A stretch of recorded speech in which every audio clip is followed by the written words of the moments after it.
सो relation में कैसे behave करना चाहिए, रिलेशन में क्या इम्पोर्टेंट है क्या नहीं है, ये सब चीज़ें हमने पहले भी एक वीडियो में डिस्कस की हुई है। तो आज फिर मैं ये वीडियो उसी के बारे में बताने वाली हूँ, क्योंकि कुछ और चीज़ें मुझे उसमें ऐड करनी है या इम्पोर्टेंट चीज़ें मुझे डिस्कस करनी है, राइट। तो ह्यूमंस का बेसिक नेचर या जो उन्हें चाहिए होता है दैट इज़ आज़ादी, फ्रीडम चाहिए होता है हम सबको। आजकल ये ऐसे कंसिडर किया जाता है कि रिलेशन में आना है मतलब हमारी आज़ादी जाने वाली है, फिर भी हम वो एक्सेप्ट कर लेते हैं क्योंकि इतने ज़्यादा जोक आते हैं ना उसके ऊपर। सो एक्सेप्ट कर लिया है हमने, but I don't think we need to accept this and I don't think that we need to make some jokes on this. It's not about joking, because relation में आना है या प्यार करने का सही मतलब होता है कि हम खुश रहे, राइट। सो आज़ादी मतलब क्या and what I want to tell, उसके बारे में मैं एक स्टोरी बताना चाहूँगी। I have read a very beautiful story है एक लेडी और एक पैरट की। तो ये जो तोता है वो आसमान में घूमते रहता है, उड़ते रहते हैं, एंड ये जो औरत होती है उसको उसका उड़ना बहुत पसंद होता है। मतलब एक स्पेसिफिक टाइम पे वो तोता आसमान में जब घूमता है तो औरत हमेशा घर से बाहर जाके उस तोते को देखती है, उसके लिए कुछ खाना देती है, और वो तोते को भी आदत हो गई है, उसको भी पता है that she likes me a lot, and वो उसके पास हमेशा जाता है, खाता है और वापस आसमान में उड़ने लगता है। बट एक दिन औरत के दिमाग में ये बात आती है कि यार मैं इससे बहुत ज़्यादा प्यार करती हूँ, तो क्यों मैं हमेशा मतलब बाहर जाके उसको देखती हूँ, वो भी मुझसे प्यार करता है इसलिए वो मेरे पास आता है, तो वाई नॉट कि मैं उसको मेरे पास ही रख लूँ हमेशा के लिए, तो हम दोनों भी कितने खुश हो जाएंगे। एंड वो एक बहुत खूबसूरत पिंजरा बनाती है तोते के लिए और उसको अपने घर में लाती है। पहले स्टार्टिंग में दोनों भी बहुत ज़्यादा खुश होते हैं क्योंकि वो साथ होते हैं हमेशा, बट आफ्टर सम डेज औरत को जो आदत थी मतलब एक स्पेसिफिक टाइम पे उस तोते को देखने के लिए बाहर जाने की, उसके लिए कुछ करने की, तो अभी उस चीज़ की ज़रूरत नहीं रहती क्योंकि वो तोता हमेशा के लिए उसके पास ही होता है।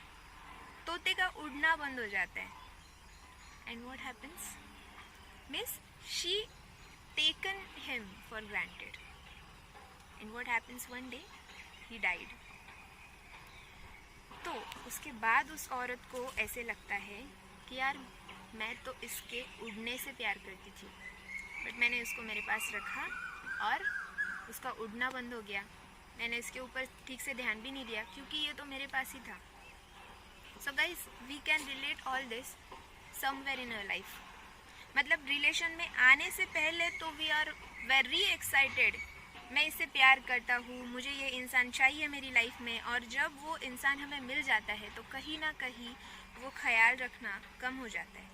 इसका मतलब ये नहीं है कि हमारा प्यार कम हो जाता है, but we take that person for granted.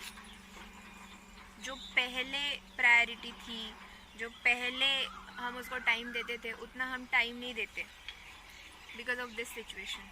And the second thing, आज़ादी कहीं ना कहीं छीन ली जाती है। समटाइम्स इट हैपन्स, मीन्स सी आपका पार्टनर है, वो अगर उसके फ्रेंड्स के साथ जा रहा है तो उसका आपको छोटी छोटी चीज़ें ना मतलब बुरी लगने लगती है कि यार तुम दोस्तों के साथ क्यों जा रहे हो, तुम्हें मेरे साथ टाइम स्पेंड करना चाहिए। या फिर लड़कियों के बारे में ऐसा होता है कि like why you are wearing this top, why you are doing this, where are you going, मतलब every time you need to inform something to someone. इसमें बुराई कुछ नहीं है, पर उस लेवल तक जब तक वो केयर का पॉजिटिवनेस ना बन जाए, राइट। तो रिलेशन में आज़ादी दो अपने पार्टनर को, उसको उड़ने दो जहाँ पे जाना है, एंड जब वो वापस आएगा he will be totally yours, he will respect that you have given him that freedom और you have given her that freedom. तो वो रिस्पेक्ट रखो, वो आज़ादी रखो रिलेशन में। आप कब तक पीछे पड़ने वाले हो, वो सामने वाला इंसान इरिटेट हो जाएगा अगर उसका वो नेचर नहीं है बंद करके रखने का खुद को। तो गाइस ट्रस्ट करना सीखो, सामने वाले को आज़ादी दो रिलेशन में, right. That is a very basic thing in relationship. Another thing, हम एक दूसरे को बदलने की कोशिश करते हैं।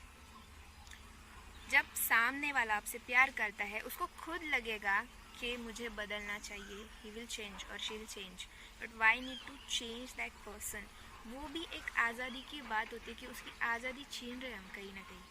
क्योंकि जब फॉर एग्ज़ाम्पल बोलते हैं कि कोई पर्सन विलेज से बिलोंग करता है, a boy he belongs to a village, उसको पढ़ाई के लिए शहर में आने के बाद सपोज प्यार हो गया शहर की लड़की से, एंड व्हाट हैपेंस, प्यार तो पहले हो जाता है क्योंकि अपोजिट अट्रैक्ट्स, एंड उसके बाद जब प्यार हो जाता है तो रिस्ट्रिक्शंस चालू हो जाते हैं कहीं ना कहीं। रिस्ट्रिक्शंस नहीं मतलब, बट कपड़े ऐसे मत पहनो, या फिर एक एक्सपेक्टेशंस दिमाग में होती है कि उस लड़के को लगता है मेरी ट्रेडिशंस के अकॉर्डिंग ये बाद में चेंज हो जाएगी, या उस लड़की को लगता है ये हमेशा पहले जैसे था वैसे ही हमेशा रहेगा, बट थिंग्स चेंज हो जाती है, स्टार्टिंग में जो था वो नहीं रहता। तो मुझे सबसे इम्पोर्टेंट बात यहाँ पे ये लगती है कि हमें पहले ही चूज़ करते टाइम ऐसा कोई चूज़ करना चाहिए जिसके साथ हम एडजस्ट कर सके। ऐसी बात अगर आप दिमाग में रखोगे कि ठीक है चलो मैं इस इंसान मुझे पसंद तो है, मुझे इसके साथ रहना तो है, बट मुझे इसकी ये बात अच्छी नहीं लगती तो ये मैं बाद में चेंज कर लूँगा या मैं चेंज कर लूँगी, it never works out like this. We need to keep in mind first thing, कोई भी इंसान में जो सही चीज़ें होती है वैसे कुछ गलत चीज़ें भी होती है। तो हमें पहले ये समझना है कि वो जो गलत चीज़ें हैं क्या हम वो एक्सेप्ट कर सकते हैं, क्या वो मैं टॉलरेट कर सकता हूँ। और अगर वो चीज़ें मैं टॉलरेट नहीं कर सकता तो फ्रंट टू फ्रंट हम बात कर सकते हैं, या फिर just that is not for me, just because that person is different और उसकी चॉइसेस डिफरेंट है, उसकी आदतें डिफरेंट है, इसकी वजह से वो इंसान गलत नहीं हो जाता। It's just that he is different from us. तो हम उसकी भी आज़ादी छीन रहे हैं, हम कहीं ना कहीं हमारी हैप्पीनेस में भी मतलब ये कर रहे कि क्यों करना है हमें सामने वाले को चेंज, या क्यों हमें खुद चेंज होना है। पहले ही ऐसा पार्टनर चूज़ करो जो हमारे जैसा हो या जिसके साथ हम एडजस्ट कर सके। कुछ ऐसी आदतें होती है जो शायद वो इंसान खुद बदलेगा अगर प्यार है आपके लिए तो, और नहीं भी बदली तो उस आदतों के साथ भी क्या मैं उससे प्यार कर सकता हूँ, मतलब क्या बुराई उसकी कुछ गलतियाँ, ठीक है उसको बहुत जल्दी गुस्सा आ जाता है, this can be the thing, तो क्या मैं वो गुस्सा बियर कर सकता हूँ या कर सकती हूँ, ये अगर हम सोचे और अगर हाँ आंसर इज़ येस तो ऑब्वियसली गो फॉर इट। और अगर आपको लगता है कि नहीं ये मैं नहीं कर सकती, then please don't accept that person, because आप इसके वजह से आपका खुद का भी लाइफ स्पॉइल करते हो और सामने वाले का भी लाइफ स्पॉइल करते हो। तो guys this is very important thing, मतलब जस्ट रिलेशन में जाना है इसकी वजह से आप डोंट बी इन हरी, पहले चीज़ें समझो and then accept your partner likewise and give respect to each other, have trust in each other. हमेशा आपको उसका मोबाइल चेक करने की या फिर हमेशा उसको कॉल करते रहने की ज़रूरत नहीं है, जस्ट ट्रस्ट करो, ही विल बी योर्स ओनली। अगर जाने भी वाला है तो वापस आपके पास ही आने वाला है, और अगर आपके पास वापस नहीं आएगा या आपको डर है तो फिर ये प्यार कैसा, राइट। सो एक दूसरे को फ्रीडम दो, ट्रस्ट करना सीखो and your relation will blossom.